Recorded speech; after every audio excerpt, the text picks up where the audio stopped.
Christmas ദിവസം ക്രൈസ്തവന്റെ വീട്ടിൽ ചിക്കനും മട്ടനും പോത്തുമൊക്കെ വിറ്റ് 10 കാശുണ്ടാക്കാം എന്ന് വിചാരിച്ച എല്ലാ ഇസ്ലാമിക ഇറച്ചി കച്ചവടക്കാർക്കും നല്ല ഒന്നാം തരം പണി കൊടുത്തിരിക്കുകയാണ് കാസ. എല്ലാ ഇസ്ലാമിക സഹോദരന്മാരും അമുസ്ലിം വിരോധികളും ഇതൊന്ന് കേൾക്കണം. മറ്റൊരു മതത്തെ അവഹേളിക്കാതെ കാസ എന്ന ക്രൈസ്തവ കൂട്ടായ്മ എത്ര മനോഹരമായാണ് ഹലാൽ മാംസം വേണ്ടെന്ന് വയ്ക്കാൻ തങ്ങളുടെ ആൾക്കാരോട് പറയുന്നത്. 2 ദിവസം കഴിഞ്ഞാൽ ക്രിസ്തുമസ് ആണ്. ഈ അവസരത്തിൽ ഗാസയുടെ ഒരു ഫേസ്ബുക്ക് പോസ്റ്റിന് സല്യൂട്ട്. പോസ്റ്റിലൂടെ സകല ക്രൈസ്തവർക്ക് ഒരു ഉപദേശം നൽകുകയാണ് കാസ. വിശുദ്ധമായ ക്രിസ്തുമസ് ദിനം പവിത്രമായി ഹലാൽ മാംസവും ഹലാൽ കേക്കുകളും വേണ്ട എന്ന് വെക്കണം. ക്രിസ്തുമസിൽ നിന്നും ഹലാൽ മാംസവും ഹലാൽ കേക്കുകളും പൂർണ്ണമായും ബഹിഷ്കരിക്കുക. ഇങ്ങനെയാണ് ആ പോസ്റ്റ് ആരംഭിക്കുന്നത്.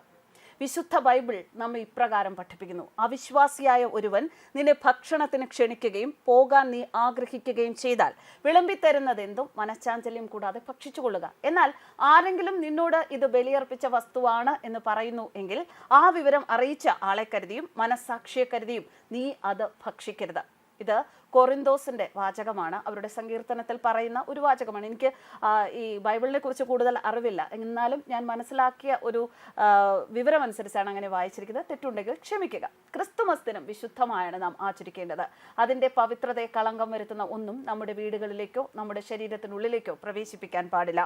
ആയതുകൊണ്ട് തന്നെ മറ്റൊരു ദൈവത്തിന് അവരുടെ മന്ത്രങ്ങൾ ചൊല്ലി ബലിയർപ്പിക്കപ്പെട്ട മൃഗത്തിന്റെ ഹലാൽ മാംസമോ ഹലാൽ രീതിയിൽ നിർമ്മിക്കപ്പെട്ട നമ്മുടെ ക്രിസ്തുമസ് ആഘോഷത്തിന്റെ പ്രധാന ഇനമായ ക്രിസ്തുമസ് കേക്കുകളും ഒരു കാരണവശാലും ക്രിസ്തുമസ് നാളിൽ കഴിക്കരുത്. മറ്റൊരു ദൈവത്തിന് ബലി അർപ്പിക്കപ്പെട്ട മൃഗത്തിന്റെ മാംസം എന്നതിലുപരി ആ ബലിക്കായി മൃഗത്തെ കശാപ്പ് ചെയ്യുന്ന ആളുടെ വിശ്വാസവും നാം നോക്കേണ്ടതുണ്ട്. അവരുടെ വിശ്വാസപ്രകാരം കർത്താവായ യേശു ക്രിസ്തു ദൈവമല്ല, വെറും ഒരു പ്രവാചകൻ മാത്രമാണ്. അത്തരത്തിൽ അവർ വിശ്വസിക്കുന്ന ദൈവത്തിന് ബലി അർപ്പിച്ചു മുറിക്കപ്പെട്ട മൃഗത്തിന്റെ മാംസവും ഹലാൽ നിയമപ്രകാരം ഉണ്ടാക്കപ്പെടുന്ന ക്രിസ്തുമസ് കേക്കുകളും നാം എന്തിന് വില കൊടുത്തു വാങ്ങി ക്രിസ്മസ് ദിനത്തിൽ കഴിച്ച നമ്മുടെ ശരീരവും മനസ്സും അശുദ്ധമാക്കണം.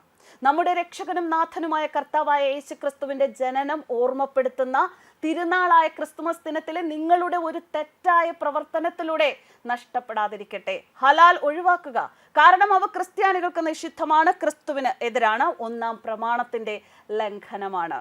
അവരുടെ ദൈവം മാത്രമാണ് വലിയവൻ എന്നും അവരുടെ ദൈവം മാത്രമാണ് ഏകദൈവമെന്നും ഓതിക്കൊണ്ട് പ്രതീകാത്മകമായി മക്കയിലെ കബയുടെ ദിശയിൽ മൃഗത്തിന്റെ തല തിരിച്ചുവെച്ച് പിടലിയർത്ത് രക്തം വാർന്ന് മരണപ്പെടുന്നത് വരെ കിടത്തുന്നത് മൃഗബലി തന്നെയാണ്.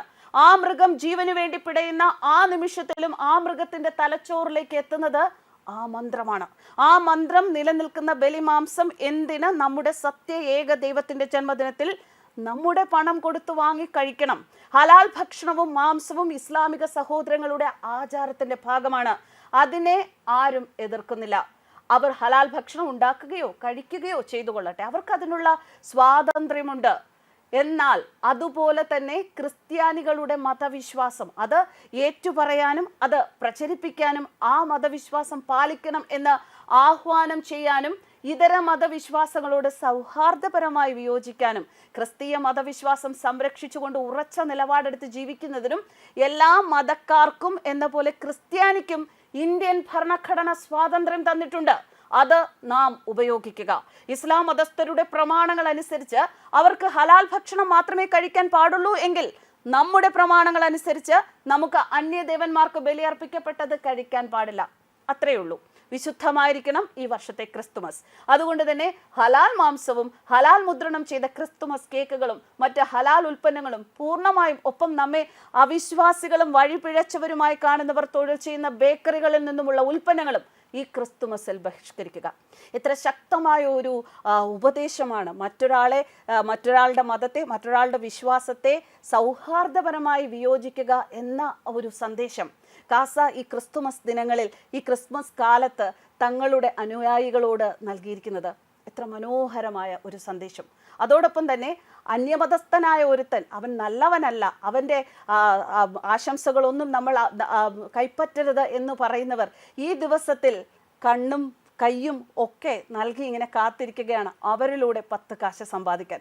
അതിന് ലഭിച്ചിരിക്കുന്ന നല്ല 1-ാം തരം അടിയാണ്. അതുകൊണ്ടാണ് പറഞ്ഞത് കാസയുടെ ഈ പോസ്റ്റിന് ബിഗ് സല്യൂട്ട് എന്ന്. News desk കർമാനസ്.